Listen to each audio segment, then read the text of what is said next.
মাঝে মাঝে জীবনটা খুব আনপ্রেডিক্টেবল হয়ে যায়, তাই না? আমরা সারাদিন অনেক হাসি খুশি থাকার প্রিটেন্ড করি, সবার সাথে তাল মিলিয়ে চলি, কিন্তু সারাদিন পর যখন একা হই তখন মনের ভেতরে এক অদ্ভুত একাকিত্ব কাজ করে। আমরা সবাই আসলে কোনো না কোনো অদৃশ্য যুদ্ধক্ষেত্রে লড়ে যাচ্ছি, যেটা বাইরের কেউ কখনোই বুঝতে পারবে না। সবাইকে খুশি রাখতে গিয়ে আমরা প্রায়শই নিজেদের মানসিক শান্তিটাকেই বিসর্জন দিয়ে দেই। অথচ এই ছোট জীবনে সবচেয়ে বড় অ্যাচিভমেন্টই হলো নিজের মনের শান্তি খুঁজে পাওয়া। মানুষ তোমাকে অকারণেই জাজ করবে, তোমার নীরবতাকে মিসআন্ডারস্ট্যান্ড করে তোমাকে অনেক কথা বলবে, তবু তুমি তোমার নিজের শান্তি খুঁজে নাও। আসলে কি, মায়া কাটানো শিখতে হয়, কারণ অতিরিক্ত অ্যাটাচমেন্ট অনেক সময় আমাদের অনেক বেশি ভালনারেবল করে দেয়, যেটা আমাদের ভালো থাকতে দেয় না। তাই নিজের কথা ভাবো, নিজের জন্য করো, তাহলেই তুমি নিজের মনের শান্তিটাকে খুঁজে পাবে।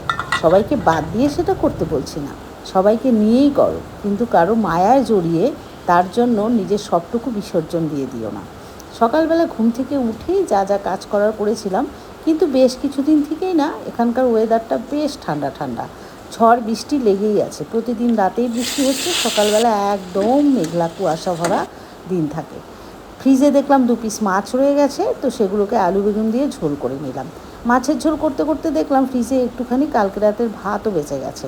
তো আমি সবসময় এই ভাতটাকে নষ্ট করাটা পছন্দ করি না, আর যেহেতু আমার ছেলে এবং বর ভাত ভাজা খেতে খুব ভালোবাসে, তাই ডিম দিয়ে ওদেরকে এই ভাত ভাজাটা করে দেবো ভেবে আলু পেঁয়াজগুলো বেশ সুন্দর করে কেটে নিয়েছিলাম। এদিকে জামা কাপড়গুলোও মেলে দিলাম, কেননা যেহেতু আমার হেল্পিং হ্যান্ড নেই, সবটা করে রেখেই আমাকে নিজের কাজে যেতে হয়। তো ভাতগুলো যখন রেডি করছিলাম তখন ভাবছিলাম, কত শত মানুষই না আছে এইটুকু ভাতের জন্যই না কত কষ্ট করছে, আমরাও করছি, কষ্ট করেই আজকে এখানে এসেছি। তো ভাতটাকে ভেজে নিয়ে ছেলেকে একটা ডিম সিদ্ধ আর অল্প পেঁয়াজ কুচি দিয়ে খেতে দিয়ে দিলাম। ওর জন্য এটাই যথেষ্ট, কেননা ও ভাত ভাজা খেতে খুব ভালোবাসে। ওকে খেতে দিয়ে আমি চলে গেছিলাম ফ্রেশ হতে।